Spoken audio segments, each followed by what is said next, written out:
Bonjour à tous et bienvenue dans ce premier vidéo sur les composantes électriques et électroniques qui sont les plus couramment utilisées dans les projets de robotique ou d'électronique.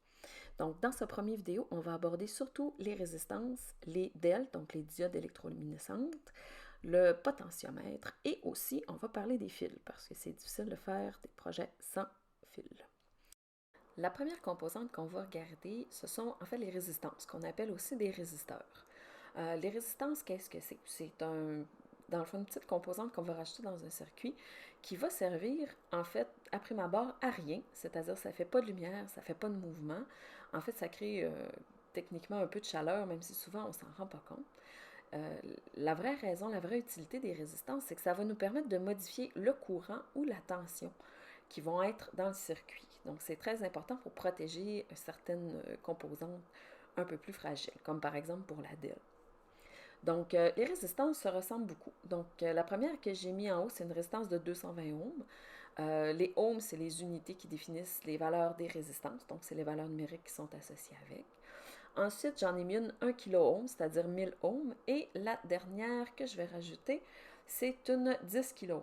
La différence entre les trois, même si ça ici, ce sont des schémas, c'est quand même représentatif, c'est les petites bandes de couleurs qu'il va y avoir sur le dessus. Donc, ils ont exactement le même format, ça se ressemble vraiment beaucoup, mais les petites bandes de couleurs vont nous indiquer c'est quoi les valeurs. Si jamais vous trouvez une résistance, mais vous n'avez pas d'instrument pour la mesurer, parce qu'on peut mesurer la valeur d'une résistance avec un instrument qui s'appelle un ohmmètre. Si vous n'en avez pas, vous pouvez toujours vous fier au fait que deux résistances qui ont exactement les mêmes petites bandes de couleurs vont avoir la même valeur. C'est très important dans un projet aussi de respecter les valeurs de résistance recommandées. Souvent, quand elles sont neuves, elles arrivent dans un bel emballage comme ça, mais éventuellement, quand on les utilise, on se ramasse avec un fouillis de résistance. Et une résistance, ça ressemble beaucoup à une autre résistance, mais c'est important de s'assurer d'utiliser les bonnes valeurs. Le deuxième équipement qu'on va utiliser, la deuxième composante, ça s'appelle un potentiomètre. En fait, un potentiomètre, il y en a un format un peu comme ça, mais celui que je trouve le mieux, c'est celui-là ici, donc pour le schéma. Un potentiomètre, qu'est-ce que c'est? C'est une résistance variable. Donc, ça peut être utilisé en tournant justement la partie du haut. Donc, ça peut se tourner à la main, comme ça ici. Ça, c'est un vrai potentiomètre. Donc, on peut tourner la partie du haut et ça va faire varier la valeur de résistance à l'intérieur. Ça ressemble un peu à un gradateur, comme vous avez pour les lumières à la maison, que vous pouvez atténuer un peu la lumière ou la rendre un peu plus forte. Et c'est très utile dans plusieurs projets quand vous voulez, par exemple, contrôler une lumière, des choses comme ça. La composante suivante, qui est très utilisée, mais on peut avoir beaucoup de plaisir avec ça aussi, ce sont les DEL. Les DEL, c'est des diodes électroluminescentes. Donc, ce sont des petites lumières qui vont s'allumer lorsqu'on va faire passer du courant à l'intérieur. Il y en a de toutes sortes de couleurs. Ce qui est très, très, très important, par contre, les DEL, c'est qu'il faut les brancher vraiment dans le bon sens. Les DEL qu'on va acheter, point de vue électronique, ils ont une grande patte et une petite patte. Très important que la grande patte, celle qui est plus longue, soit branchée vers le plus de la source ou de la pile, et la plus petite patte va être branchée vers le moins. Sinon, le courant ne va pas passer à l'intérieur, donc ça ne permettra pas au courant de passer et ça ne s'allumera pas. Donc, par contre, si vous installez dans l'autre sens, ça devrait fonctionner et vous allez voir l'ampoule s'allumer. Par contre, la DEL, très important de les utiliser avec des résistances, simplement parce que si vous mettez 5 volts sur les petites DEL qui sont vendues dans les kits, vous allez la brûler. Ça ne va pas prendre en feu, mais simplement ça va la briser puis elle n'allumera pas.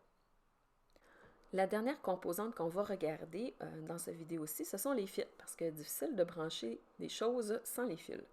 Donc, les fils qui sont vendus avec les kits viennent avec soit des embouts mâles ou des embouts femelles, tout dépendant de ce que vous avez besoin de faire.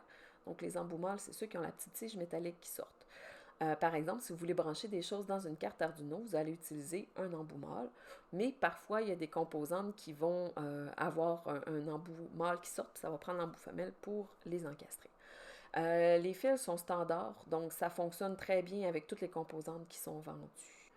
En plus, il y en a de différentes couleurs, ce qui permet de bien distinguer les choses quand on fait un circuit, mais la couleur n'a aucune incidence sur la nature du fil, c'est simplement plus facile de les distinguer dans un projet.